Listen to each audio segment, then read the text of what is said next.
कर्म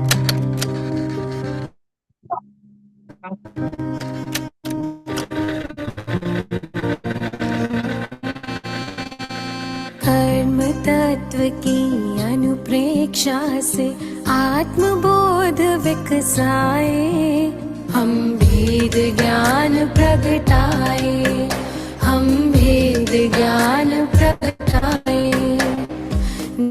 आत्म में रमण करे और देह भाव विसराए, हम भेद ज्ञान प्रगटाए, हम भेद ज्ञान प्रगटाए।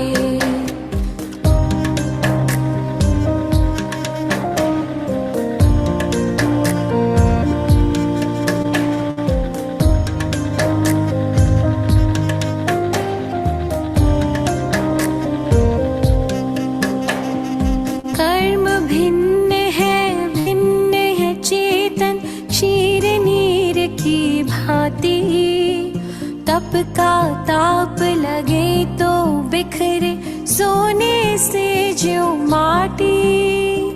कर्म भिन्न है चेतन क्षीर नीर की भांति, तप का ताप लगे तो बिखरे सोने से ज्यों माटी।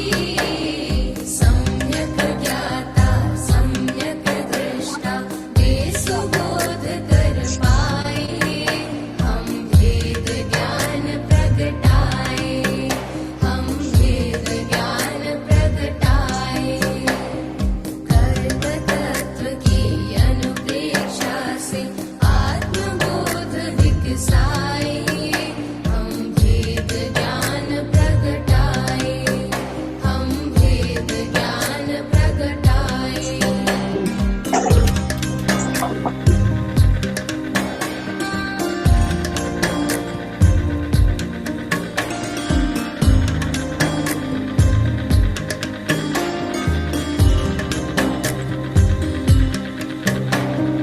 पुण्य भी पुत्कल पाप भी पुत्कल, कर्म भेद ये सारे बंधते अरु सत्ता में रहते फल दे न्यारे न्यारे।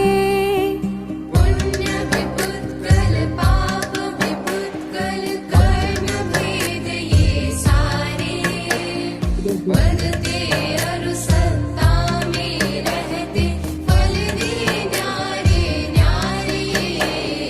ज्ञान दीप संभाव की ज्योति भीतर आप जलाए, हम भेद ज्ञान प्रगटाए, हम भेद ज्ञान प्रगटाए। कर्म तत्व की अनुप्रेक्षा से आत्मबोध विकसाए, हम भेद ज्ञान प्रगटाए, हम भेद ज्ञान प्रगटाए।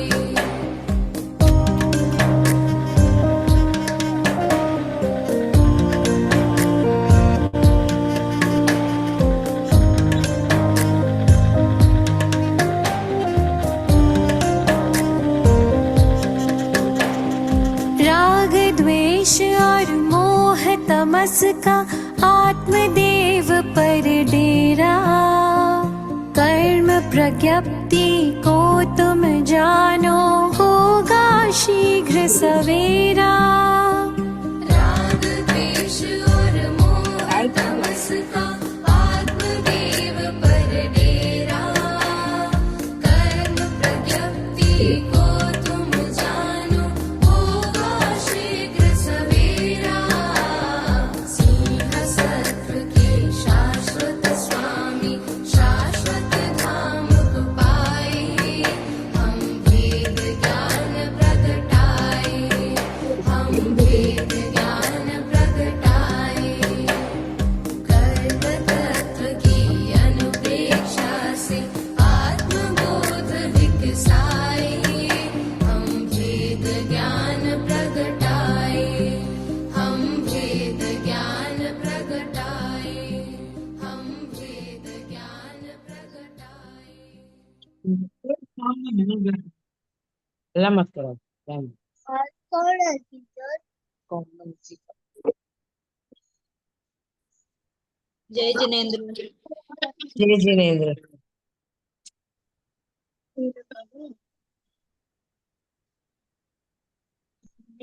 सभी को जय जिनेंद्र। सभी को जय जिनेंद्र।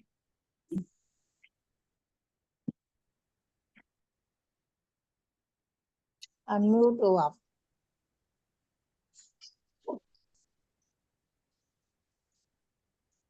जय जिनेंद्र सभी को। जय जय जिनेंद्र मैम। जय जिनेंद्र। जय जय जिनेंद्र। जय जिनेंद्र। जय जिनेंद्र। जय जिनेंद्र दीदी। जय जिनेंद्र। कैसे हो आप?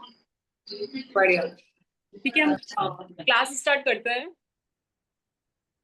मैं क्लास स्टार्ट करूं उससे पहले अभी तक कुछ पढ़ा है जितना भी, उसमें से कुछ इजी से क्वेश्चंस पूछना चाह रही हूँ ताकि मुझे पता चले कि कितना मतलब समझ में आ रहा है, कैसे जा रहा है। तो आंसर के लिए मतलब नीचे यहाँ पे जो चैट का ऑप्शन है, आप उसमें आंसर्स लिख के भेज सकते हैं, क्योंकि सब जन बोलेंगे तो शायद क्लैश हो जाएगा। तो उसमें आप नीचे आंसर्स लिख के भेज दीजिएगा। तो मेरा जो क्वेश्चन नंबर फर्स्ट है वो है, मुझे कर्मों का सेनापति कहा गया है। किसे? मोहनीकर। मोहनीकर। आंसर लिख दीजिए सब। अगर बोलेंगे तो क्लास डिस्टर्ब हो जाएगी। चैट में चित्रा जी का आंसर आ गया कर्म। इसी तरीके से आप लोग जिन्हें भी आंसर्स आ रहे हैं वो अपने अपने आंसर्स लिखते रहिए। नेक्स्ट मेरा जो क्वेश्चन है वो ये है, मुझे सिमिलैरिटी का ग्रुप भी कहते हैं। एक और नाम क्या है इसका? वर्गना। वर्गना। एग्जैक्टली, वर्गना। तो ये वर्गना। औदारिक वर्गना कौन सी वर्गना के अंतर्गत आती है? शरीर वर्गना। आहार। आहार वर्गना। आहार। आहार वर्गना के 3 पार्ट्स पढ़े थे हमने, औदारिक, वैखरी या आहारक। जीव कौन सी वर्गणाओं को ग्रहण कर सकता है? कितने प्रदेशी वर्गणाओं को? आई करेक्ट अनंत प्रदेश। अनंत प्रदेशी। अनंत प्रदेश, अनंत प्रदेश। राइट। मेरा स्वभाव बेड़ी के समान है। आयुष। आयुष्करम। आयुष्करम। आयुष्य कर्म का। मेरा स्वभाव मधुलिप्त तलवार के समान है। वेदनीय। वेदनीय कर्म। वेदनीय कर्म का।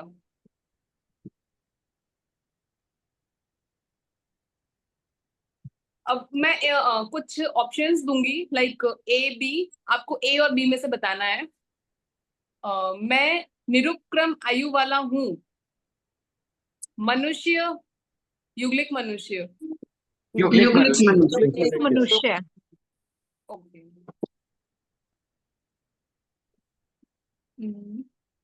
ऋषभ देव भगवान कौन से आयुष्य वाले थे? सोपक्रमी या निरुपक्रमी?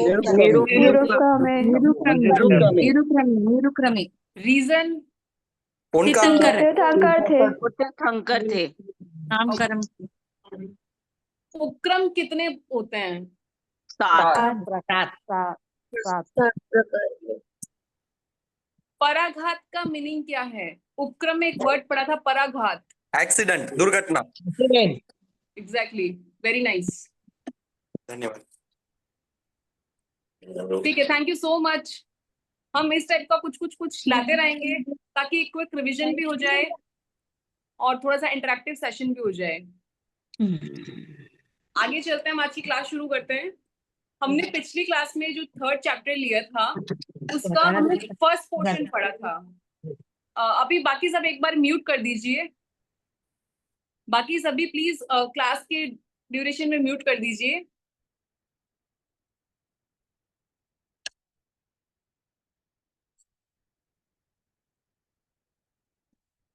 हमने जो लास्ट थर्ड चैप्टर पढ़ा था उसको दो पोर्शन में डिवाइड किया गया है। फर्स्ट पोर्शन हमने ले लिया था वर्गणाओं का स्वरूप। अब हम इसका सेकंड पोर्शन लेंगे जो कि है बंध। अभी हम इसका सिर्फ बेसिक पढ़ेंगे, सिर्फ बेसिक डेफिनेशन और ये वर्ड्स, ताकि आप फैमिलियर हो जाएं, ताकि जब हम आगे और पढ़ेंगे तो थोड़ा सा हमें पता हो क्या है क्या नहीं। तो बंध का मीनिंग क्या है? सबसे पहले बंध का मतलब कार्बन वर्गणा के जो पुद्गल हैं उनका आत्मा के साथ बंधना, वो है बंध। अब बंध होता क्यों है, रीजन क्या है ये कार्बन वर्गणा के पुद्गलों का आत्मा के साथ बंधने का? तो इसके दो रीजन हैं, एक है कषाय और एक है योग। दो कारण हैं जिससे कार्बन वर्गणा के पुद्गल आत्मा के साथ बंधते हैं। वन इज कषाय, कषाय के निमित्त से, सेकंड इज योग के निमित्त से। अब ये बंध जो है ये 4 टाइप्स का होता है, जिसको हम इन पैरेलल एक लड्डू के एग्जांपल से समझने का ट्राई करते हैं। पहला है हमारे पास में प्रकृति बंध। अब प्रकृति का मीनिंग क्या है? एक जनरल मीनिंग अगर हम प्रकृति का देखें, प्रकृति का मतलब होता है नेचर, किसका क्या नेचर है। जैसे हम आगे बोलेंगे कर्म प्रकृतियां, कि कितनी कर्म प्रकृतियां हैं, तो 148 कर्म प्रकृतियां हम पढ़ेंगे, नेक्स्ट चैप्टर हमारा वही जाएगा। तो जो कर्म प्रकृतियां होती है, प्रकृति यानी नेचर, कौन सा कार्बन वर्गणा का पुद्गल का क्या स्वभाव होगा ये डिसाइड करता है प्रकृति बंध। उसको बोलते हैं हम प्रकृति बंध। जैसे लड्डू है, अब डिफरेंट टाइप के लड्डू होते हैं, लाइक सौंठ का लड्डू भी होता है, और क्या बोल सकते हैं, मतलब कफ वगैरह को ठीक करने के लिए अलग से भी लड्डू बनता है, गूंद का लड्डू भी बनता है, गिरी का भी लड्डू बनता है, ऐसे डिफरेंट टाइप के। तो ये हो गई प्रकृति। ओके, नाउ नेक्स्ट इज स्थिति बंध। जैसे पता चल रहा है टर्म स्थिति, स्थिति का मीनिंग होता है टाइम पीरियड, ड्यूरेशन, यानी वो कर्म कितने समय तक हमारी आत्मा के साथ में लगा हुआ रहेगा, ये डिसाइड होगा स्थिति बंध के माध्यम से। अब जैसे लड्डू है, कोई लड्डू होता है जो जैसे 5-7 दिन में खराब हो जाता है, कोई लड्डू होता है जो महीना भर या 2 महीना भी पड़ा है तो खराब नहीं होता है। तो क्या हो गया? उसका ड्यूरेशन, उसकी स्थिति। इसी तरीके से जो कर्म है उनकी भी स्थिति होती है हमारी आत्मा के साथ में, कि वो कितने टाइम तक हमारी आत्मा के साथ में लगे हुए रहेंगे। अभी क्या है, कैसे है, वो सब हम आगे पढ़ेंगे, अभी सिर्फ एक basic introduction. Next third one आएगा अनुभव बंध। अनुभव को रस भी बोला जाता है। अनुभव का मीनिंग है पावर, इंटेंसिटी, यानी जो भी कार्बन वर्गणा के पुद्गल हैं वो किस इंटेंसिटी के साथ में हमारी आत्मा के साथ लगेंगे, वो कैसा फल प्रदान देंगे, अच्छा फल देंगे या बुरा फल देंगे, किस तरीके का फल देंगे। फॉर एग्जाम्पल जैसे अब वेदनीय कर्म है तो 2 प्रकार का है, सात वेदनीय और असात वेदनीय। अच्छा भी वही फील करवाता है और बुरा भी वही फील करवाता है। तो ये जो अच्छा और बुरा जो डिसाइड करता है वो अनुभव डिसाइड करता है। अच्छा बुरा प्लस उसकी इंटेंसिटी, मतलब कितना अच्छा और कितना बुरा। अब ज्ञानावर्णीय कर्म है एग्जाम्पल के तौर पे, तो अब ज्ञानावर्णीय कर्म क्या है? हो सकता है कि किसी का ज्ञानावर्णीय कर्म का संयुक्षम इतना अच्छा हो कि उसको एक बार सुन के ही याद हो जाए, और हो सकता है किसी का ज्ञानावर्णीय कर्म इतना गाढ़ हो कि वो 10 बार भी पढ़ ले तो उसको नहीं याद हो पाए। तो ये होती है अनुभव बंध। लड्डू के जैसे हम एग्जाम्पल के साथ में अगर लेके चले तो कोई लड्डू बहुत ज्यादा मीठा होता है, कोई कम मीठा होता है, कोई कड़वा भी होता है, जैसे सौंठ वगैरह के तीखे से या कड़वे से लड्डू होते हैं। तो वो अलग अलग टाइप के लड्डू होते हैं, तो वो कहलाता है उसका रस, अनुभव। लास्ट जो आएगा चौथा बंध वो होगा प्रदेश बंध। प्रदेश मतलब कितने प्रदेश आत्मा के साथ आके लगेंगे, ये डिसाइड करता है प्रदेश बंध। जैसे लड्डू है तो कोई लड्डू 50 ग्राम की हो सकता है, कोई 200 ग्राम का भी हो सकता है, कोई 250 ग्राम का भी हो सकता है। तो उसमें जो बूंदी होएगी, बूंदी का लड्डू जैसे है, तो जो एक बूंदी है ना, एग्जाम्पल के तौर पे मान लीजिए कि वो एक प्रदेश है, तो 50 ग्राम का तो उसमें कम प्रदेश है, जो 150 या 250 ग्राम का होगा उसमें ज्यादा प्रदेश होंगे, जो उससे भी ज्यादा का होगा उसमें और ज्यादा प्रदेश होंगे। तो कौन से कर्म के, कौन सी कार्बन वर्गना पुद्गल जो है, कौन सा वाला कितने प्रदेश लेगा, आत्मा कब कितने प्रदेश खींचेगी, वो सब प्रदेश बंध के अंतर्गत आएगा। ये सिर्फ बेसिक इंट्रोडक्शन हमें अभी देखना है। 4 प्रकार का बंध होता है, प्रकृति, स्थिति, अनुभाव और प्रदेश। बंध होने का जो रीजन है वो है कषाय और योग, इन 2 निमित्त से बनता है। अब इनमें 4 बंध में से कषाय के निमित्त से जो बनता है वो कौन सा बनता है, और योग के निमित्त से जो बनता है वो कौन सा बनता है। योग के निमित्त से जो बनते हैं ना, वो सिर्फ प्रकृति और प्रदेश, ये 2 बंध हैं जो सिर्फ और सिर्फ योग के निमित्त से बनते हैं। और कषाय के निमित्त से जो बनता है वो होता है स्थिति और अनुभव। जब तक हमारे अंदर कषाय बहुत ज्यादा है, मतलब गुस्सा, क्रोध, मान, माया, लोभ, ये सब बहुत ज्यादा है, तब तक क्या कर्मों की स्थिति, उनका रस, वो सब प्लस माइनस होते रहेंगे। पर कषाय खत्म हो गया, कीजिएगा ना, प्लीज रिपीट कीजिए ना। जब तक जो हमने 4 बंध पढ़े, यहाँ तक क्लियर हुआ सबको? हाँ, ठीक है, 4 बंध हमने पढ़े। ओके, अब ये 4 बंध के अंदर क्या होएगा, ये बनते, हमने पढ़ा एक कषाय के निमित्त से बन रहा है और योग के निमित्त से बन रहा है, राइट। तो अब जो कषाय है ना, उसके कारण से बनता है स्थिति बंध और अनुभाव बंध। ये 2 बंध जो है वो कषाय के कारण से बनते हैं, और योग के कारण से जो है वो बनता है आपका, योग मतलब हमारा मन, वचन और काया की प्रवृत्ति, इसको हम योग बोलते हैं। योग के कारण से बनता है हमारा प्रकृति बंध और प्रदेश बंध। ये कैसे बनेंगे वो हम जब आगे एक एक कर्म प्रकृति का बंध पढ़ेंगे ना, तब हमको और क्लियर होएगा कि कषाय यहाँ तक था तो अच्छा उनकी स्थिति यहीं तक बन रही थी, उसके आगे स्थिति नहीं बन रही। तो वो सब जब एक एक कर्म प्रकृति की हम स्थिति वगैरह पढ़ेंगे तो और क्लियर होएगा अपने को। अभी हमको ये ध्यान रखना है, और ये क्वेश्चन मतलब बहुत बार एग्जाम में भी आता है, कषाय और योग के निमित्त में। तो इसमें यहाँ कंफ्यूजन क्रिएट हो जाता है, कषाय के निमित्त से कौन सा बंद हो रहा है, कि योग के निमित्त से कौन सा बंद हो रहा है, या कुछ इस टाइप का भी आ जाता है कि अब सपोज कोई 13वें गुण स्थान में है तो उसको कौन सा बंद होएगा। 13वां गुण स्थान जनरली क्या होता है कि भाई ये सब क्या नीचे आपकी टिप्पणी में थोड़ा थोड़ा कुछ कुछ दिया हुआ होगा कि वहां पे सिर्फ योग होता है, कषाय नहीं होता। तो सिर्फ योग है तो कौन से 2 बंद होंगे, तो प्रकृति बंद और प्रदेश बंद। इस तरीके का ऐसे मतलब ऑल्टरनेट्स में एबीसीडी में क्वेश्चंस आने का चांसेस रहता है। तो ये 4 बंद हैं, 2 रीजन है इनके बनने के, प्रकृति और कषाय और योग। और इनको भी फिर हमने आगे फर्दर 2 भाग में डिवाइड कर दिया, योग के निमित्त से भी 2 बंद हो रहे हैं और कषाय के निमित्त से 2 बंद हो रहे हैं। ठीक है, यहाँ तक का क्लियर हुआ? आगे चले? हाँ, ओके, तो ये 3rd चैप्टर हमारा कंप्लीट हो गया है। इसमें हमारे पास 2 ही पॉइंट्स है, वर्गणा और बंध, ये 2 पॉइंट्स है 3rd चैप्टर के अंदर। अब नेक्स्ट जो हम चैप्टर लेंगे वो लेंगे अपना चैप्टर नंबर 4। चैप्टर नंबर 4 के अंदर सिर्फ आपकी डेफिनेशंस आएंगी, तो मैं आपको भी एक्सप्लेन कर दूंगी, लेकिन उसमें आपको याद करने का फोकस ज्यादा रहेगा। डेफिनेशंस आएंगी, डेफिनेशन के साथ में जो 148 कर्म प्रकृति है वो हमको सीक्वेंस से याद होना बहुत ही जरूरी है। हम कुछ ट्रिक लगा सकते हैं कि कुछ भी जैसे बीच के कुछ नंबर्स याद कर ले ताकि उसको आगे पीछे का हम इजीली निकाल पाए, पर वो 148 एकदम लाइन टू लाइन आपको याद होना एकदम मस्ट है, क्योंकि उसमें से बहुत सारे क्वेश्चंस लाइक ऐसे ही आते हैं कि 84 नंबर प्रकृति का नाम लिखो या 82 नंबर जो भी है उसके डेफिनेशन लिखो। तो 148 आपको एकदम सीक्वेंस में याद होना मस्ट है। तो अब नेक्स्ट चलते हैं हम, अपना नेक्स्ट चैप्टर जो है वो है अपना डेफिनेशंस।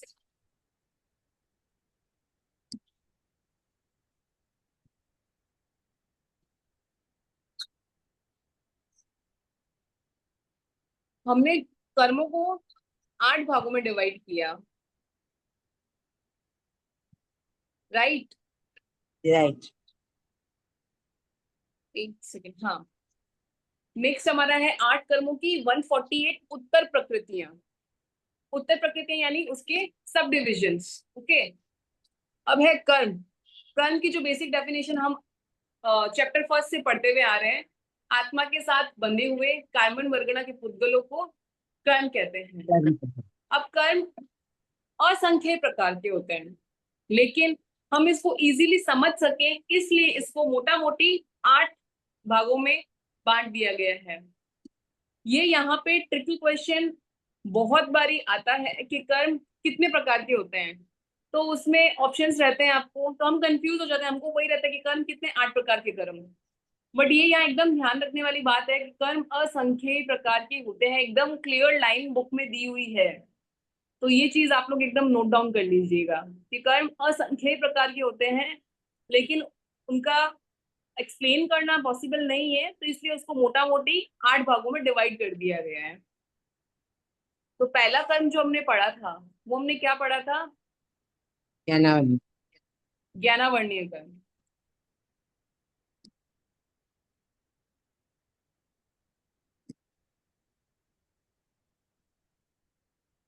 पहला जो हमने पढ़ा था ज्ञानावर्णीय कर्म।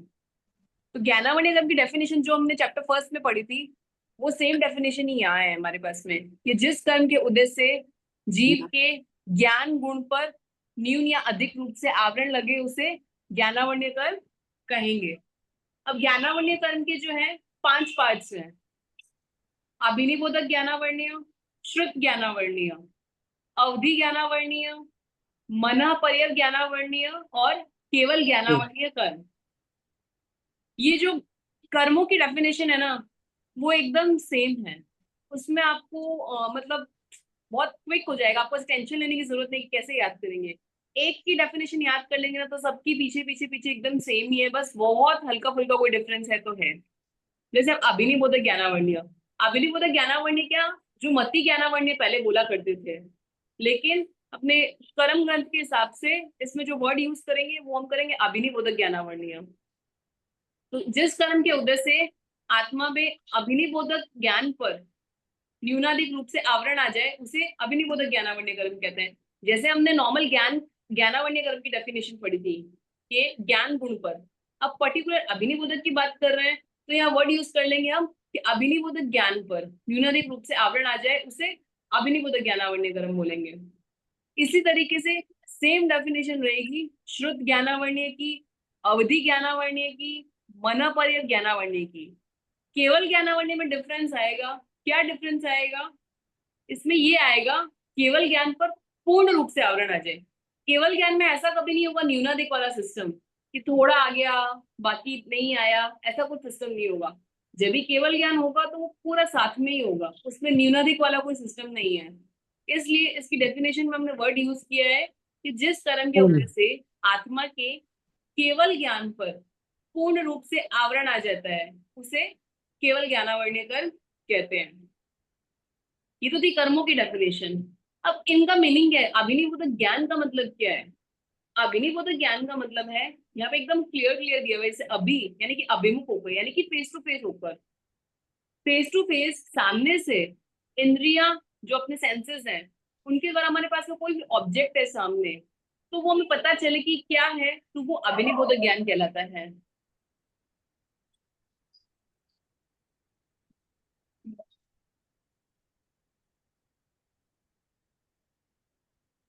वो अभिनिबोधक ज्ञान कहलाता है।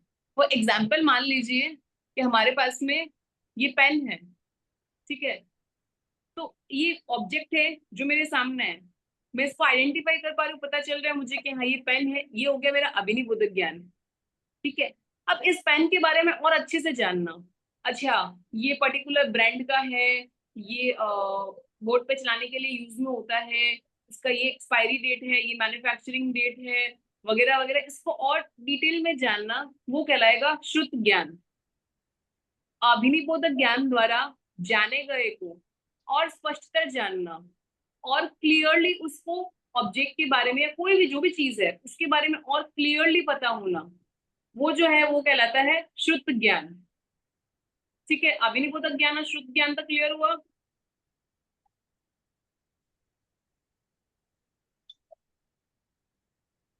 नेक्स्ट जो आएगा हमारा वो है अवधि ज्ञान। अवधि ज्ञान का मीनिंग क्या होता है? अवधि ज्ञान का मीन्स इसमें दो कंडीशंस अप्लाई होंगी। पहला कि वो सिर्फ और सिर्फ रूपी पदार्थों को ही जान पाएगा और रूपी को नहीं। यानी जो जिनका कुछ रूप होता है, रूप किसका होता है? लोक में दो पदार्थ का ही रूप है, पुद्गल का और जीव का। ठीक है, तो रूपी पदार्थ को ही जान पाएगा। एंड द सेकंड वन, उसकी जो गाइडलाइन मतलब रिस्ट्रिक्शन आ जाता है, वो होएगा द्रव्य, क्षेत्र, काल और भाव की मर्यादा। ठीक है, तो उसके अंदर क्या रहेगा कि अवधि ज्ञान किसको बोलेंगे हम? फर्स्ट तो क्या है, उसमें अपने को सेंसेस की जरूरत नहीं है, डायरेक्ट आत्मा से होता है। तो इंद्रियों के और मन के बिना साक्षात आत्मा से, साक्षात मतलब मीन्स डायरेक्ट आत्मा से, डायरेक्ट आत्मा से द्रव्य, क्षेत्र, काल, भाव की मर्यादा रख के रूपी पदार्थों को जानना, वो कहलाता है अवधि ज्ञान। ओके, फिर है मन पर्यव ज्ञान। मन पर्यव ज्ञान के जैसे नाम से पता चल रहा है, मन पर्यव मतलब मन के पर्यव यानी पर्याय, मन की बातें। जिस ज्ञान के द्वारा आप किसी के मन की बातें जान पाओ, वो कहलाता है मन पर्यव ज्ञान। और मन की बातें भी किसकी? मनुष्य क्षेत्र में रहे हुए, मनुष्य क्षेत्र में जो भी मनुष्य, तिर्यंस या देवता हैं, उनके मन की बातों को जान पाना कहलाता है मन पर्यव ज्ञान। ठीक है, फिर लास्ट आएगा केवल ज्ञान। केवल ज्ञान यानी सभी पदार्थों के, मतलब लोक में जितने भी पदार्थ हैं, सभी पदार्थों का सब कुछ, इनका पास्ट, प्रेजेंट और फ्यूचर, भूत, वर्तमान और भविष्य, सब कुछ एक साथ एकदम क्लियरली जानना, स्पष्टतर जान पाना, वो कहलाता है केवल ज्ञान, यानी संपूर्ण ज्ञान, कंप्लीट नॉलेज, उसको हम बोलते हैं केवल ज्ञान। ठीक है, नेक्स्ट जो आएगा हमारा वो है दर्शनावर्ण्यकरण। आप लोग को बुक्स मिल गई क्या? नहीं मिली है हम लोग को बुक। क्योंकि अब आगे क्या डेफिनेशंस, जब तक बुक्स नहीं आएगी ना तब तक हम बार बार बोल रहे क्लास में हमको बुक नहीं मिल रही है। बुक्स अभी भी नहीं मिली है। ठीक है, फिर नेक्स्ट जो है हमारा वो है दर्शनावर्ण्यकरण। मैं एक बार स्क्रीन शेयर कर रही हूँ आप लोग के साथ में। एक जय जिनेन्द्र, आप एक बार है ना अवधि ज्ञान एक्सप्लेन कीजिए ना। अवधि ज्ञान, जी, अवधि ज्ञान का मीनिंग होता है अवधि। अवधि का मतलब क्या है? एक बेसिक कॉमन लैंग्वेज में अगर हम बात करें, अवधि का मतलब क्या होता है? मर्यादा। ठीक है, तो अवधि ज्ञान, जो ज्ञान आपको एक पर्टिकुलर मर्यादा तक होता है। तो मर्यादा किस चीज की? मर्यादा पहली तो ये कि रूपी पदार्थों को जान सकते हैं, अरूपी पदार्थों को नहीं जान सकते। सेकंड वन इज द्रव्य, क्षेत्र, काल, भाव की मर्यादा, यानी कि लिमिटेड स्पेस होती है, लिमिटेड जगह, लिमिटेड भाव, उतना ही आप जान सकते हो। और ये डायरेक्ट आत्मा से होता है, इसमें सेंसेस की रिक्वायरमेंट नहीं होती। तो इंद्रियों व मन की सहायता के बिना डायरेक्ट आत्मा से, साक्षात आत्मा से रूपी पदार्थों के द्रव्य, क्षेत्र, काल, भाव की मर्यादा रख के उनके बारे में जानना, वो कहलाता है अवधि ज्ञान। ठीक है, अब यहाँ पे जैसे की क्वेश्चन अराइज होता है कि हमने अभी 5 ज्ञान के बारे में पढ़ा, और अभिनिबोधक ज्ञान, शुद्ध ज्ञान, अवधि ज्ञान, मनपर्य ज्ञान और केवल ज्ञान। तो इसमें से कितने ज्ञान हैं जो इंद्रियों, मन की सहायता से होते हैं?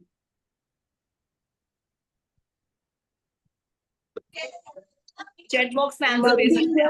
वही ज्ञान है ना, मति और श्रुत। वो ज्ञान है जो इंद्रियों, मन की सहायता से होते हैं। मति श्रुत। Right, first 2। अब वहां पे हमको जो मति वर्ड इतने टाइम से हम पढ़ते आ रहे हैं, हमको वहां पे वर्ड अभी कर्म ग्रंथ के लिए मति की जगह हमको वर्ड यूज करना है अभिनिबोधक। अभिनिबोधक, क्योंकि हम अगर मति मति बोलते रहेंगे ना, फिर हमको लास्ट तक वही माइंड में रह जाएगा कि हाँ मति ज्ञानावर्ण है। और अभी हम धीरे से अगर प्रैक्टिस करेंगे चेंज बोलने की, तो फिर वो वर्ड सेट हो जाएगा हमारे माइंड में। तो उसकी जगह हमको यूज करना है अभिनिबोधक। ठीक है, नेक्स्ट है हमारा दर्शनावर्ण्यकरण। दर्शनावर्ण्यकरण जो हमने जैसे पहले डेफिनेशन पढ़ी थी, सेम वही कि जिस करण के उदय से आत्मा के दर्शन गुण पर न्यून या अधिक रूप से आवरण आ जाए, उसे दर्शनावर्ण्यकरण कहते हैं। अब दर्शन का मतलब क्या है? मतलब 70 सामान्य कोई भी जो ऑब्जेक्ट है उसके बारे में एकदम बेसिक नॉलेज होना कि अच्छा कुछ है, दैट्स इट, वो कहलाता है दर्शन। और ये जो है वो सब मतलब एक कॉमन क्या बोल सकते हैं हम, एक कॉमन स्वभाव जो सबके अंदर पाया जाता है। जैसे ह्यूमन बीइंग है तो एक वो कम्युनिटी होगी पूरी की पूरी, कैसे ह्यूमन है तो एक कुछ कॉमन जो इनके बीच में सब कुछ कॉमन हो। जैसे एक जनरली एक दिमाग में अगर हम बोलते हैं ह्यूमन तो एक जो इमेज हमारे माइंड में क्रिएट होती है कॉमन इमेज, कैसे हाँ 2 आंख 2 हाथ 2 पैर, Common sense. कॉमन इमेज जो बनती है कि वो सबके अंदर सेम ही होगी। ह्यूमन बीइंग है तो अच्छा ऐसा ही दिखता होगा। सामान्य बोध बोलते हैं क्या उसको? हाँ जनरल सामान्य बोध। बोध, एग्जैक्टली। तो उसको हम बोलेंगे दर्शन। अब दर्शनावन्य कर्म के ना 9 भेद हैं और इसको 2 पार्ट्स में डिवाइड किया है। एक है निद्रा पंचक, सेकंड आएगा दर्शनावन्य चतुष्क। पहला है निद्रा पंचक। निद्रा पंचक के फिर 5 सब पार्ट्स हैं जो मैंने आपके साथ में स्क्रीन शेयर की है, उसमें आप देख पाएंगे। निद्रा पंचक के 5 पार्ट्स हैं। निद्रा प्रचला, निद्रा निद्रा, प्रचला प्रचला, स्त्यानर्धी। और ऐसे दर्शनावन्य चतुष्क जो है उसके 4 पार्ट्स हैं। चक्षु दर्शनावर्णीय, अचक्षु दर्शनावर्णीय, अवधि दर्शनावर्णीय और केवल दर्शनावर्णीय।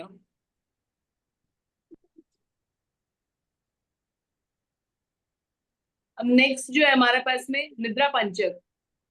निद्रा पंचक में सबसे पहले निद्रा। निद्रा का मीनिंग क्या है?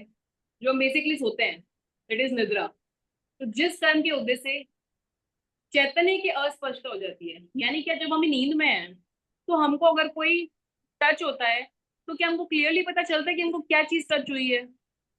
बस हमको पता चलता है कि हाँ हमें कुछ टच हुआ है, बट एग्जैक्टली क्या है वो हम नहीं बता सकते। क्लियरली हम नींद में होते हैं तो उस चीज को नहीं बता सकते, तो उसको बेसिकली बोला गया है निद्रा। यही जैसे अगर हम जाग रहे हैं, निद्रा में नहीं है, ये पेन है सपोज मेरे हाथ में, मार्कर पेन, अगर नींद में कुछ टच किया है तो मुझे बस सिर्फ जैसे निद्रा बोलते हैं, मतलब बहुत गहरी नींद नहीं है, एकदम नॉर्मली कहते हैं ना हम जिसको एक नैप लेने के लिए जस्ट लेटे हैं अगर हम, तो टच हुआ है तो कुछ पता चलेगा हमको कि हाँ हमको कुछ टच हुआ है, बट क्लियरली नहीं बता सकेंगे कि क्या कुछ मार्कर टच हुआ है, पेन टच हुआ है, क्या टच हुआ है। सेकंड है प्रचला। प्रचला क्या होएगा कि जिसमें चैतन्य की स्पर्श निद्रा से अधिक हो, यानी कि जो नींद नॉर्मल नींद से थोड़ी गाढ़ी हो, जिसमें और नहीं पता चले, वो हो गया प्रचला। फिर प्रचला से भी ज्यादा तेज नींद हो, उसको बोलेंगे निद्रा निद्रा। निद्रा निद्रा से भी ज्यादा तेज नींद होगी तो उसको हम बोलेंगे प्रचला प्रचला। और सबसे गहरी हो उसको हम बोलेंगे स्त्यानर्धी। ऐसा भी मतलब पहले बोला जाता था, अभी क्या सही है नहीं मुझे थोड़ा आइडिया नहीं है, पर ऐसे बोलते कि स्त्यानर्धी मतलब इतनी गाढ़ी नींद कि उस नींद में अगर कोई जाके किसी का मर्डर भी करके आके सो जाए तो उसको नहीं पता चलता। इतनी गाढ़ी नींद होती है स्त्यानर्धी की नींद। बट उसमें कुछ मतलब ये एक मत है, हम इसको एग्जैक्टली सही नहीं मान सकते, जस्ट समझने के लिए हम ले सकते हैं इसको। यहाँ पे जैसे मीनिंग दिया है हमने, स्त्यान का मतलब दिया है जड़ और रिद्धि यानी कि आत्मा की शक्ति। तो जिसमें आत्मा की शक्ति जड़ तुल्य हो जाती है, मतलब एकदम शून्य हो जाती है, कुछ पता ही नहीं चलता एकदम, उसको हम बोलते हैं स्त्यानर्धी। और इसमें कि वज्र निषद नाराज सैनन वाले जो होते हैं उनके अंदर अगर स्त्यानर्धी का उदय हो जाए तो उसके वासुदेव से भी आधा बल प्रकट हो सकता है, मतलब इतनी एनर्जी आ जाती है उस टाइम में, पता नहीं चलता है। पर अभी हमारे में क्या है, सिर्फ सेवाट सैनन ही है और दूसरा कोई सैनन है नहीं। उसमें भी अगर स्त्यानर्धी का उदय होता है तो जो नॉर्मल इंसान है उससे मल्टीप्लाई बाय 4 टाइम्स, मतलब 4 टाइम्स तक का बल प्रकट हो सकता है, पॉसिबिलिटी हो सकती है। ये था हमारा निद्रा पंचक। नेक्स्ट है हमारा दर्शनावर्णीय चतुष्क। दर्शनावर्णीय चतुष्क क्या है? जैसे हमने ज्ञानावर्णीय पढ़ा था कि जिस कर्म के उदय से अभिनिबोधक ज्ञान पर आवरण आए, ऐसा कुछ, तो ऐसा ही इसमें डेफिनेशन होगी कि जिस कर्म के उदय से आत्मा के चक्षु दर्शन पर न्यूनाधिक रूप से आवरण आ जाए उसे चक्षु दर्शनावर्णीय कर्म कहेंगे। सेम आगे वही, अचक्षु दर्शन पर आवरण आ जाए तो अचक्षु दर्शनावर्ण्य करेंगे, अवधि दर्शन पर आवरण आ जाए तो अवधि दर्शनावर्ण्य कर्म कहेंगे। और सेम जैसे केवल ज्ञानावर्ण्य में था कि वहां पूर्ण वर्ड यूज कर रहे थे हम, न्यूनाधिक नहीं था, वही सेम चीज दर्शनावर्ण्य पर भी अप्लाई होगी कि जब पूर्ण रूप से आवरण आ जाए उसको बोलेंगे केवल दर्शनावर्णीय कर्म, पूरा यानी कि पूर्ण रूप से आवरण आ जाए, इसको बोलेंगे केवल दर्शनावर्णीय कर्म। अब इनकी डेफिनेशन, चक्षु दर्शन क्या है? चक्षुरेंद्र के माध्यम से, जो आईज है ना, उसके माध्यम से जो हमको सामान्य चीज पता चल रही है वो हो गया चक्षु दर्शन। और चक्षु दर्शन आईज के अलावा दूसरे सेंसेस जो हो गए, जैसे स्मेल कर रहे हैं, सुन रहे हैं, या कुछ टच फील कर रहे हैं, तो बाकी सेंसेस और मन के माध्यम से जो हम सामान्य किसी की प्रेजेंस का बोध कर रहे हैं वो होएगा अचक्षु दर्शन। अवधि दर्शन, जैसे अवधि ज्ञान पढ़ा था, सेम वही अवधि दर्शन है, बस डिफरेंस सिर्फ इतना है कि अवधि ज्ञान के अंदर आप उस चीज की डिटेल को जान रहे हैं, और दर्शन के अंदर सिर्फ उसका कि हाँ ये समथिंग इज देयर, सिर्फ सामान्य बोध आपको हो रहा है, वो होएगा अवधि दर्शन। सेम इसकी वही डेफिनेशन होगी कि इंद्रियों व मन की सहायता के बिना साक्षात आत्मा से द्रव्य, क्षेत्र, काल, भाव, इनके द्वारा रूपी पदार्थों को सामान्य धर्म का बोध करना अविदर्शन कहलाता है। और केवल दर्शन यानी कि वही सभी जितने भी लोक में विद्यमान पदार्थ हैं उनका सब कुछ, भूत, वर्तमान, भविष्य, उनका तीनों काल के बारे में, सब चीज के बारे में सामान्य धर्म का बोध करना केवल दर्शन कहलाता है। ठीक है, तो ये ज्ञानावर्णीय और दर्शनावर्णीय, इनके हमने डेफिनेशंस पढ़ी। नेक्स्ट जो है हमारा वो है वेदनीय कर्म।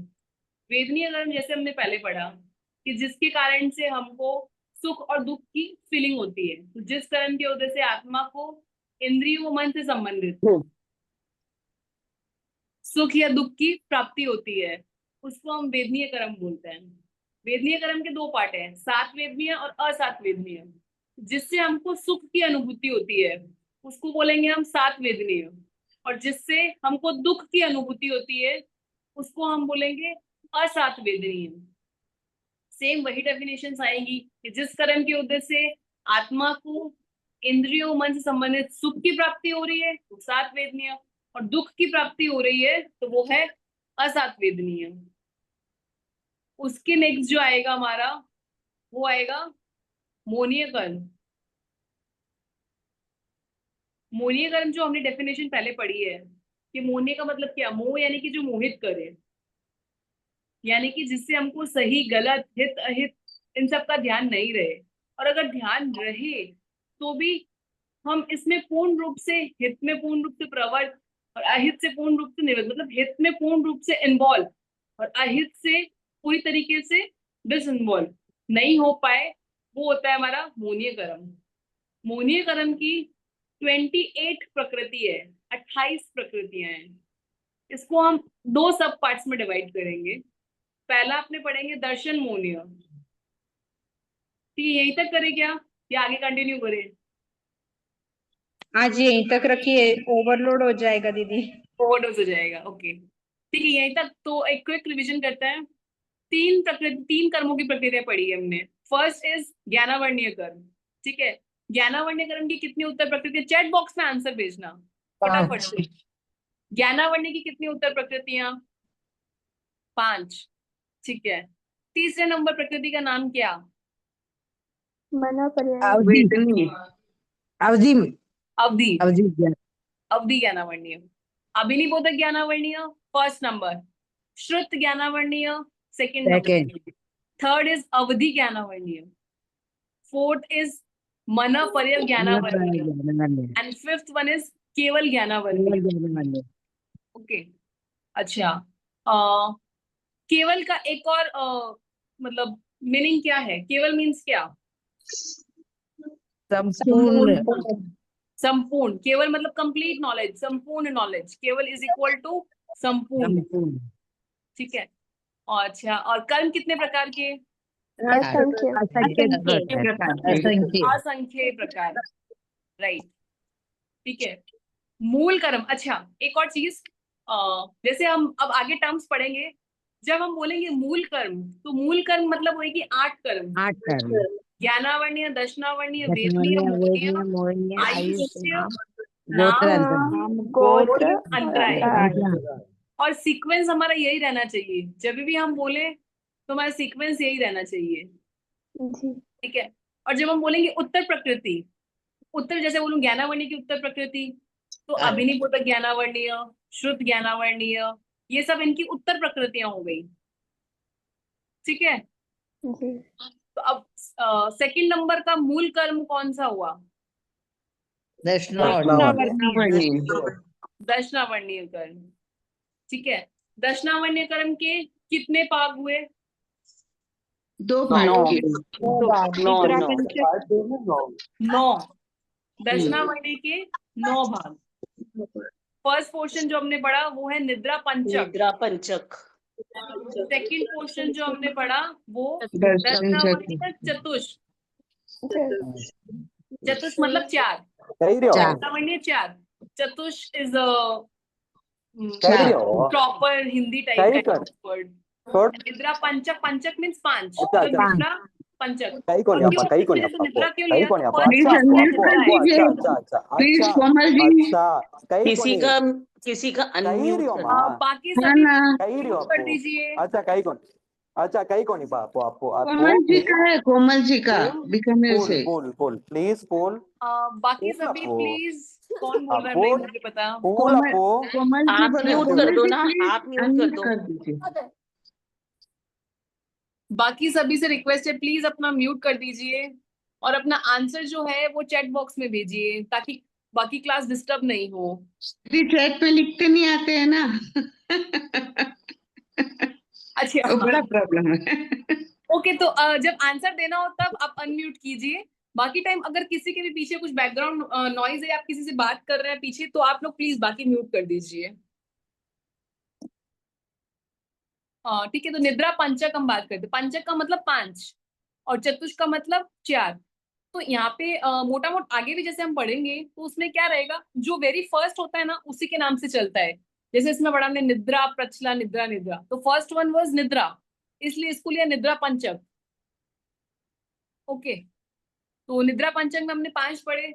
निद्रा प्रचला, निद्रा निद्रा, निद्रा, प्रचला प्रचला, प्रचला, सत्यान। ठीक है। अच्छा, अब मेरा क्वेश्चन है, आंसर करना आप लोग को।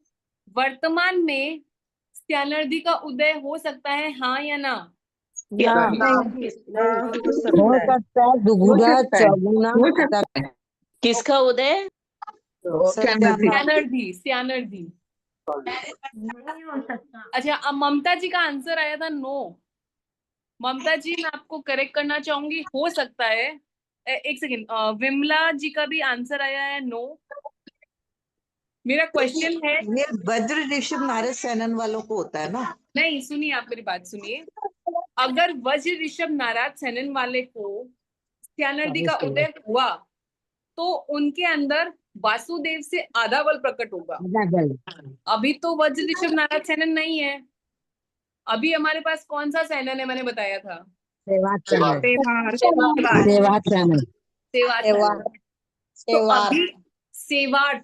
सेवार्थ सेनन है अभी। अभी यदि स्त्यानर्दी का उदय किसी में होता है तो उसमें नॉर्मल मनुष्य से, मतलब सामान्य मनुष्य से गुना, तिगुना या 4 गुना, मैक्सिमम 4 टाइम्स तक का बल प्रकट हो सकता है।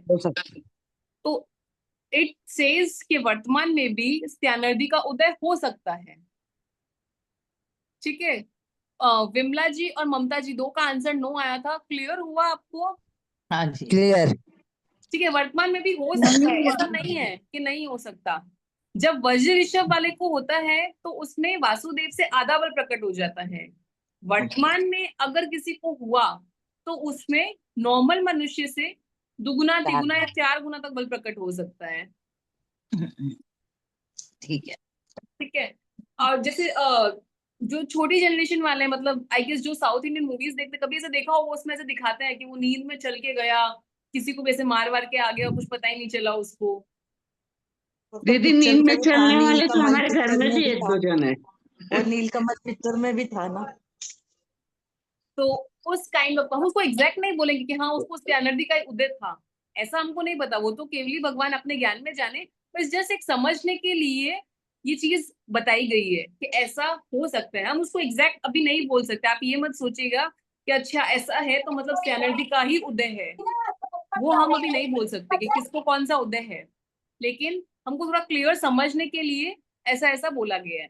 ठीक है, निद्रा पंचम हुआ हमारा फर्स्ट ब्लॉक, 5 भाग हो गए। सेकंड जो आएगा हमारा वो आएगा दशनावर्णीय चतुष्क।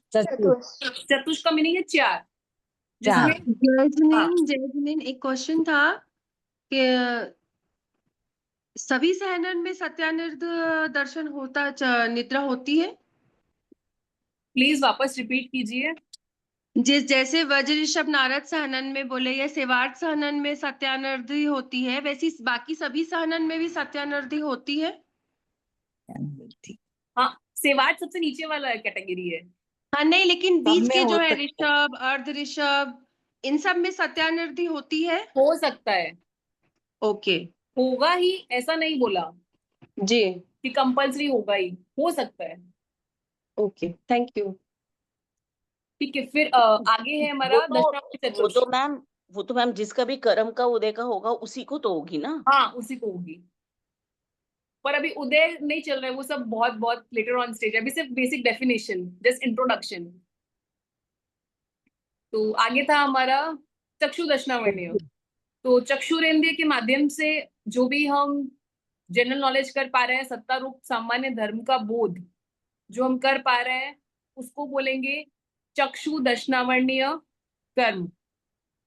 फिर चक्षुरेंद्रिय के अलावा अन्य इंद्रियों, बाकी जो 4 सेंसेस बचे, वो और मन, उनके माध्यम से जो हम सत्ता रूप सामान्य धर्म का बोध करेंगे, उसको बोलेंगे अचक्षु दशनावर्णीय। उसका थर्ड है अवधि दशनावर्णीय, लास्ट है केवल दशनावर्णीय। तीसरी मूल कर्म की कौन सी प्रकृति थी? वेदनीय। उसके 2 सब पार्ट्स हैं, सातवेदनीय असातवेदनीय। अब हम साता नहीं बोलेंगे, पहले सातवेदनीय, पर अब कर्म ग्रंथ के लिए हमको सातवेदनीय ही बोलना है, और हमको एग्जाम में आए तो सातवेदनीय ही लिखना है। सातावेदनीय लिखेंगे तो क्रॉस कर देंगे। सातवेदनीय असातवेदनीय, जो हमको सुख की अनुभूति दे वो सातवेदनीय, और जो हमको दुख की अनुभूति दे असातवेदनीय। तो कितनी प्रकृति हो गई, आप लोग काउंट करके बताओ, आज हमने कितनी प्रकृति पढ़ ली? 16 राइट। 16।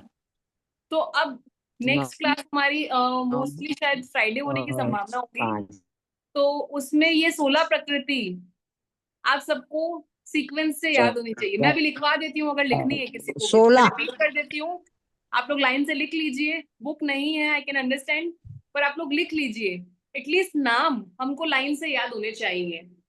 पहली है अभिनिबोधक ज्ञानावर्णीय, लिख लेते हैं। सेकेंड इज श्रुत मैम, ज्ञानावर्णीय। 7 को क्यों गलत कर रहे हैं, साता को क्यों गलत कर रहे हैं? गलत नहीं कर रहे हैं, बाकी सब प्लीज म्यूट कर दीजिए। गलत नहीं कर रहे हैं, ये जो पुराना जैसे ग्रंथ होते थे उसमें वर्ड्स कुछ अलग थे, और कर्म ग्रंथ में बहुत सारे वर्ड्स को चेंज किया गया है। तो हम इसमें जो कर्म ग्रंथ में वर्ड्स माने गए हैं, हम उनको ही कंसीडर कर रहे हैं, गलत नहीं बोला गया है उनको। इसमें एक आएगा, मैं आपको नेक्स्ट क्लास में वो स्क्रीन शेयर करने का भाव रखती हूँ, जिसमें कि आपको पूरा क्लियर दिया हुआ है कि कौन कौन से वर्ड्स जाएंगे, या तो इधर हो जाता है या उधर। जी उनका आपको नहीं बोल रहे, वो उनका पर्सनल चल रहा है। अच्छा, प्लीज बाकी सब जिनका भी ऐसा कुछ है, प्लीज रिक्वेस्ट कर रही हूँ म्यूट कर दीजिए। सिर्फ जिनको क्वेश्चन पुट करना है वही अपना माइक ऑन रखिए प्लीज। अब जैसे अभिनिबोधक ज्ञानावर्णीय है, पहले मति ज्ञानावर्णीय पढ़ा करते थे, और उसको वर्ड को चेंज कर दिया गया है। अभी नया जो कर्म ग्रंथ के हिसाब से जो भी गुरु भगवंतों ने मतलब अपना रिसर्च किया है, जो भी आगमों से पढ़ा है, उनका संशोधन किया है, तो उसके अकॉर्डिंग अभिनिबोधक ज्यादा मतलब सूटेबल है, तो नहीं, इसलिए ये वर्ड्स लिए गए हैं। तो हमको अभिनिबोधक तो आता है, शुरू से यूज होता है अभिनिबोधक, क्योंकि मति श्रुति इकट्ठे इकट्ठे चलते हैं, तो इसलिए अभिनिबोधक तो आता था मेरे ख्याल से, है ना? मति ज्ञानावण्य की जगह अभिनिबोधक ज्ञानावण्य को लिया गया है, हाँ तो वही चेंज आ गया ना मतलब। तो इसी ठीक तरीके है। साता वेदनी की जगह सात वेदनी लिया गया है। जबकि आगम में साता लिखा है, मति ज्ञान भी लिखा हुआ है, ऐसा नहीं कि नहीं लिखा हुआ है। पर जो भी गुरु भगवंतों ने, आचार्य भगवंतों ने जो भी जैसे मरासाओं ने जो बुक्स निकाली है, तो सब संशोधन करके निकाला है, और उन्हें लग रहा है कि ये वर्ड्स जो है वो ज्यादा सुटेबल है, तो इसीलिए Suitable है। पूरी लिस्ट होगी इस बुक में, जो बहुत ठीक सारे है। वर्ड्स को चेंज किया गया है पहले से, और हमें नए वर्ड्स को कंसीडर करके चलना है आगे। ये नंदी सूत्र में आया है दीदी, वैसे अभिनिबोधिक ज्ञान जो दिया है ना, अभिनिबोधिक मति ज्ञान, ये नंदी सूत्र में दिया हुआ है पूरा। ठीक है, मैं वो 16 के नाम एक बार सीक्वेंस से बोल देती हूँ। नेक्स्ट क्लास तक आप लोग उनको क्विक एकदम याद करके लगेगा, क्विक एकदम रैपिड फायर रखेंगे। नेक्स्ट फ्राइडे की क्लास मोस्टली होने की संभावना रहेगी, तो हम एकदम रैपिड फायर रखेंगे उसमें। फर्स्ट इज अभिनिबोधक ज्ञानावर्णीय, देन श्रुत ज्ञानावर्णीय,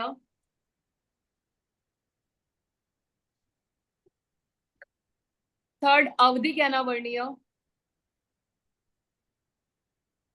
मन पर्यव ज्ञानावर्णीय, केवल ज्ञानावर्णीय, निद्रा, प्रचला, प्रचला, निद्रा निद्रा, प्रचला प्रचला। ज्ञानावर्णी के 5 भाग हो गए ना दीदी, ये ज्ञानावर्णी के 5 भेद हुए ना। ज्ञानावर्णी के तो बोल दिए मैंने, अभी मैं दशनावर्णी के बोल रही हूँ। स्त्यानर्धी, मैम ये निद्रा निद्रा निद्रा प्रचला प्रचला प्रचला ऐसे नहीं चलते। दशनावर्णी के ये ऐसे निद्रा हाँ। प्रचला, निद्रा निद्रा, प्रचला प्रचला, स्त्यानर्धी। अच्छा, मैंने पहले किए थे तो निद्रा निद्रा निद्रा प्रचला अच्छा। प्रचला प्रचला। अब वो सीक्वेंस मतलब इसमें जो संशोधित हमारे पास में जो है उसमें ये निद्रा प्रचला, बहुत चीजें चेंज हो रही हैं। हाँ। जैसे सम्यक्त मोनिय की जगह सम्यक्त वेदनी लिखना वेदनी शुरू कर आएगा। दिए। बिल्कुल वेदनी आएगा। निद्रा प्रचला, निद्रा निद्रा, प्रचला प्रचला, स्त्यानर्धी। चक्षु दशनावर्णीय, अचक्षु दशनावर्णीय, दीदी प्लीज थोड़ा धीरे बोलिए। सॉरी, चक्षु दशनावर्णीय, दीदी प्रचला के बाद रथ निद्रा निद्रा निद्रा निद्रा प्रचला। नहीं लिया। निद्रा लिखिए आपने, निद्रा प्रचला, हाँ निद्रा निद्रा। हाँ, पर शॉर्ट में लिखना सीखिए, निद्रा ऊपर डैश 2 कर दीजिए, फटाफट हो जाएगा। निद्रा हाँ वैसे नहीं लिख लिखा लिया। है। प्रचला प्रचला के बाद स्त्यानर्धी, ज्ञानार्धी। स्त्यानर्धी और अच्छा,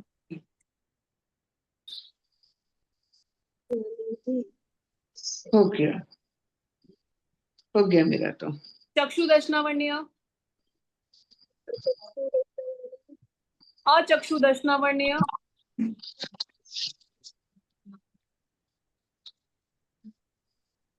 अवधि दशनावर्णीय, केवल दर्शन, केवल दशनावर्णीय, सात वेदनीय, असात वेदनीय।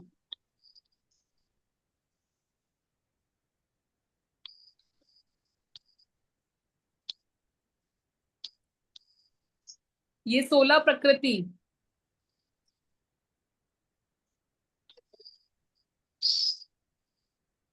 प्लस 5 + 4 + 2। ओके, अभी तक 16 16 किए हमने, 148 है। तो फ्राइडे तक ये 16 का हम एक रैपिड फायर रखेंगे। इसके साथ में जो हमने सेकेंड चैप्टर पढ़ा, वर्गणा। जिसमें कर्म बन के कारण 85 कारण पढ़े थे हमने। मैं नहीं थी क्या उस दिन पे? 85 कारण पढ़े थे। तो ज्ञानावर्ण्य और दशनावर्ण्य इन 2 के कारण, 6 ज्ञानावर्ण्य के 6 दशनावर्ण्य के 12 कारण। अच्छा,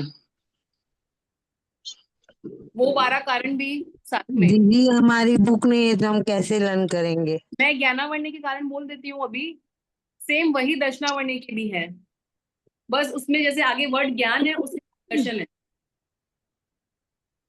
रिकॉर्डिंग्स में भी हम दोबारा से रिकॉर्डिंग सुन के भी ले सकते हैं। आप रिकॉर्डिंग सुन के ले सकते हैं। मैं भी 5 मिनट का टाइम है, मैं नाम बोल देती हूँ। ज्ञान प्रत्यनीकता, सीक्वेंस में याद हाँ होने चाहिए। अच्छा ज्ञान प्रत्यनीकता। ज्ञान ग्रुप में प्रत्यनिक पीडीएफ भी आया है। पीडीएफ आया हुआ है।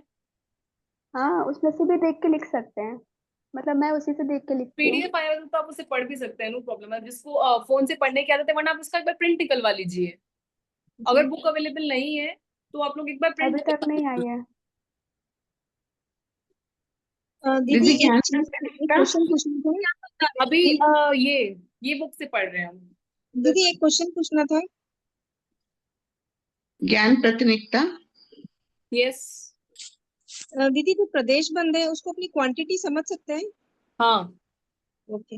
और स्थिति बंद टाइम हो गया और प्रकृति बंद नेचर हो गया।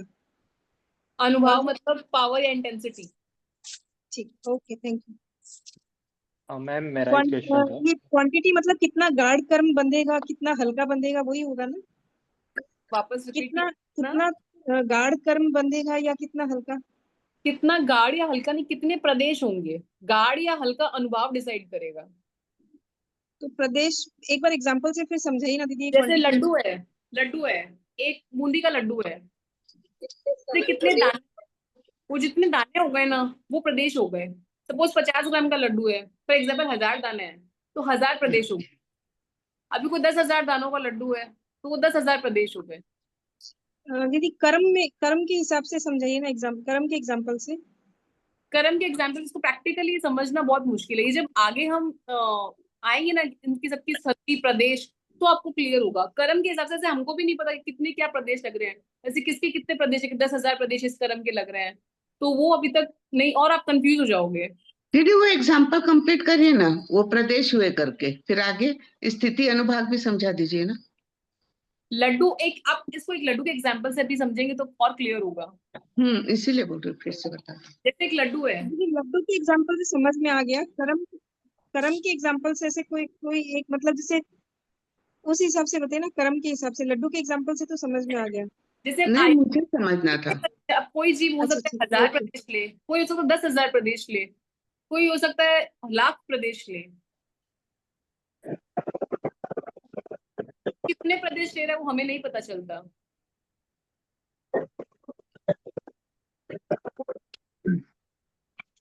जी मेरा एक क्वेश्चन था।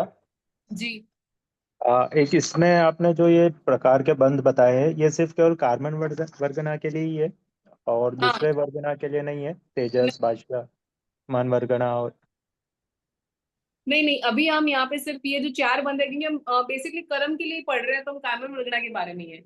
उन सब में ठीक कुछ है। प्लस माइनसेस हैं, तो उसके लिए मैं नहीं बता सकूंगी अभी। ठीक है, और इसमें योग के निमित्त से मतलब क्या है? जैसे योग मतलब क्या हो रहा है यहाँ पे? योग का मतलब जैसे मन वचन और काया की प्रवृत्ति को हम योग बोलते हैं। एकदम एक लेम लैंग्वेज में बात करें तो हम जो भी कर रहे हैं, मन से सोच रहे हैं, वचन से कुछ बोल रहे हैं, या काया से हम कुछ कर रहे हैं, तो उसको हम योग बोलते हैं। ओके तो ओके। आगे जैसे हम पढ़ेंगे तो उसमें क्या रहता है कि 10वें गुण स्थान तक ही कषाय रहते हैं, उसके बाद कषाय नहीं रहते। जी। लेकिन बॉडी रहती है, योग रहता है, मन वचन काया इन सब का यूज होता है। उस टाइम जी पे सिर्फ कर्मों का प्रकृति और वो सब बनता है। वो सब बहुत डीप में चला जाएगा, अभी हम उसमें जाएंगे तो बहुत उलझ जाएंगे। ठीक है। Thank you thank you. जी। देखिए, छोटी सी जिज्ञासा हुई, अभी अभी डेफिनेशंस कर रहे थे ना, जी। तो जैसे आपने अभिनिवोधिक ज्ञानावरणी का डिफाइन किया, तो उसमें है ना, मन वचन काय के योग से अपन में आत्मा और मन के योग, इंद्रिय और मन के योग से अपन जो भी कार्य में प्रवृत्त होते हैं, जानते हैं, उसको अपन अभिनिवोधिक ज्ञान बोलते हैं। तो इसी तरह एक बार अभी मतलब मन में ये आया कि अपन मन वचन काय के योग से निरंतर कुछ ना कुछ जीव की हर समय प्रवृत्त रहता है, ठीक है। तो अब मन हर समय अपन जो भी कर रहे हैं, अज्यूम कर रहे हैं, तो उसको अपन ये मानिए कि इल्यूजन है वो क्या है, सॉरी?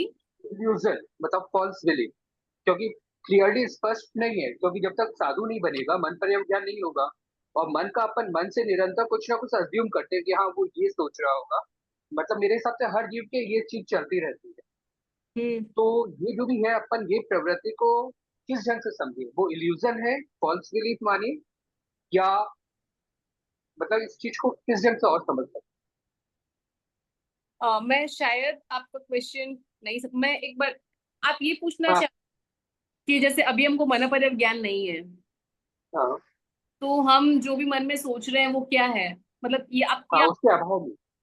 हाँ बिल्कुल ठीक है, मन पर ज्ञान के अभाव में हम जो भी मन से सोच रहे हैं, तो क्या वो इल्यूजन है या? एक सेकेंड, एक यहाँ कंफ्यूजन है। मनोपर्य ज्ञान का मतलब है दूसरे के मन के भावों को जान पाना, खुद के मन में सोच रहे हैं वो नहीं। मनोपर्य ज्ञान का मतलब है सामने वाले के मन में क्या चल रहा है वो आपको क्लियर पता चल जाता है, वो है मनोपर्य ज्ञान। और वो साधु को ही होता है। हम लोग जो हाँ भी हाँ हम लोग जो भी सोचते हैं वो दूसरों के लिए ही सोचते हैं ना, कि हाँ उसके मन में ये चल रहा होगा, हम ये करें, हमारी प्रवृत्ति बहुत ये ऐसी है। सिर्फ इल्यूजन है, नहीं नहीं, ये सिर्फ अभी, ये सिर्फ हमारा अनुमान है, इल्यूजन है, ये हमें अभी कोई मनोपर्य ज्ञान नहीं है। हाँ यही तो मैं बोल मनोपर्य रहा हूँ, ये इल्यूजन ही हुआ ना, मैं यही पूछ रहा हूँ, इसको इल्यूजन ही मानिए ना, कि अगर हम ये सोच रहे हैं, या तो वचन से हम कुछ सुने, अपने कानों से सुन ले, और उसके शरीर द्वारा कुछ हो, तो उसको हम मानिए। अपन मन का कुछ अगर अज्यूम करके कर रहे हैं तो वो इल्यूजन ही मानिए ना, ये पूछ रहा हूँ। इसको दोनों पार्ट्स में ले सकते हैं। जैसे एक क्या होता है, अगर आपके सामने कोई है, सपोज वो हाँ बोल नहीं रहा है, लेकिन समटाइम्स क्या होता है हम किसी के फेशियल एक्सप्रेशन से अज्यूम कर लेते हैं कि अच्छा हाँ ये गुस्से में है। हाँ जैसे बच्चे लोग हो गए, मोस्टली क्या है वो हम लोग को देख के समझ जाता है कि अच्छा हाँ आज पापा गुस्से में है, आज मम्मी गुस्से में है, तो हमको ऐसे रहना है। अच्छा आज देखिए मूड में हमको ऐसे रहना है, कुछ बोलते नहीं हम स्टिल। तो एक वो हो गया मति ज्ञान, हम्म, और एक है सामने कोई है ही नहीं, हम बस खुद सोच ही रहे हैं कि अच्छा वो अपने घर पे बैठा वो मेरे बारे में ऐसा ऐसा सोच रहा होगा या वो ऐसा ऐसा कुछ कर रहा होगा, दैट इज इल्यूजन। चाबी आई है, चाबी मतलब उससे अपन उनके फेशियल एक्सप्रेशन से समझ गए वो अभी नाराज हैं, गुस्से में होंगे, तो वो तो अपन उनके काय के जो हो गया ना, इंद्रियों की वजह से समझ गए ना, उनके फेशियल एक्सप्रेशन वगैरह से वो तो। हाँ तो वो मति ज्ञान हो गया ना। मति ज्ञान हमने पढ़ा ना, इंद्रियों व मन की सहायता से, हाँ इंद्रियां, हाँ तो यानी कि हम ठीक आईज से देखा हमने उनके फेशियल एक्सप्रेशन के अच्छा आज हमको गुस्सा है तो आज हमको ये चीज नहीं करने का। ठीक है, अब ये और मैं सोचूंगा इसमें। और हाँ ठीक है, अच्छे से, और इसमें मतलब और समझ के कुछ और डाउट होगा तो आपसे पूछो। मैं बताने का भाव करूंगी, आई होप मैं क्लियर कर पाऊँ। जय नहीं जिनेन्द्र। अभी कर मतलब ये दीदी अभी अच्छा समझा डेफिनेशन रहे हैं आप। इसमें आप सोचे नहीं थे, डेफिनेशन अभी आपने करवाया ना, तो वो अभी लगा ना उसके, तो उस समय एकदम से मन में ये विचार आया हाँ बिल्कुल, मेरे। आंसर अधिबोधक ज्ञान। क्लियर हुआ। दीदी प्रदेश हाँ वन क्लियर नहीं हुआ, नहीं समझ आया प्रदेश वन। दीदी आप लड्डू का फिर से समझा दीजिए, चारों चीज समझाओ। अब नेक्स्ट क्लास में लेंगे, इट्स चलेगा 9:31 चलेगा। ऑलरेडी है ना, ओके, फ्राइडे को हम वापस इसको रिपीट कर लेंगे। ठीक, ठीक है दीदी। सभी से ठीक है, जय जिनेन्द्र, और जय जय जिनेन्द्र। मुझसे हुई जय जय जय जिनेन्द्र। जिनेन्द्र। सभी से बारंबार क्षमा याचना करती हूँ। जय अच्छा जिनेन्द्र। जय जिनेन्द्र। जय जिनेन्द्र। जय जय जिनेन्द्र, जिनेन्द्र। सबको जय जय जिनेन्द्र। जिनेन्द्र। जय जिनेन्द्र। समझाने का हुआ अच्छा है बाकी।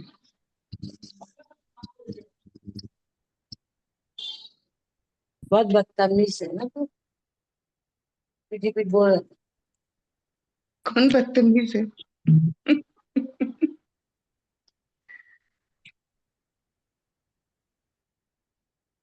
जय जिनेन्द्र। तो कल पिताजी के नाम है ना, बाटिया चढ़ाना रहेगा। बना के जाऊंगी बाटिया, बाटिया चढ़ाना रहेगा।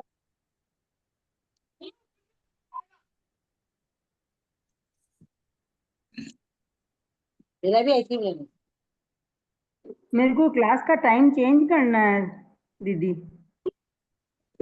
ये वाला सूट नहीं होता मेरे को टाइम।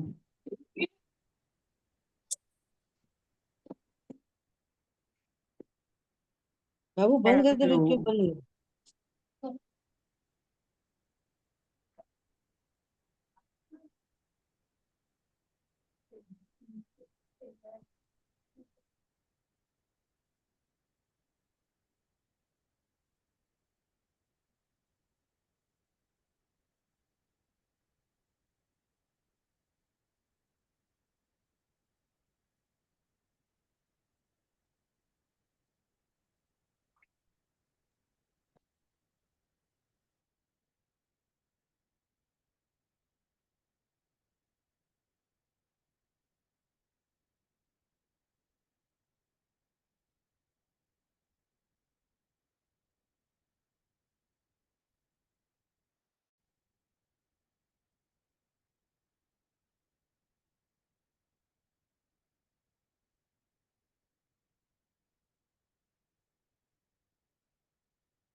से नहीं दिया था, assume कर दो। ये प्रवृत्त करते हैं ऐसे।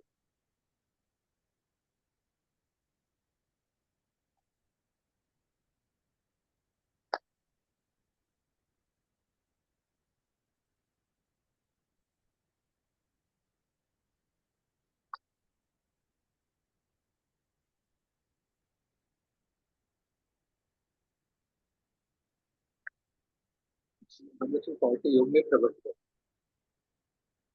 ये डेफिनेशन अभी किया ना, तो मन वचन काय के योग में प्रवृत्त रहता है जीव मतलब जो प्रवृत्ति है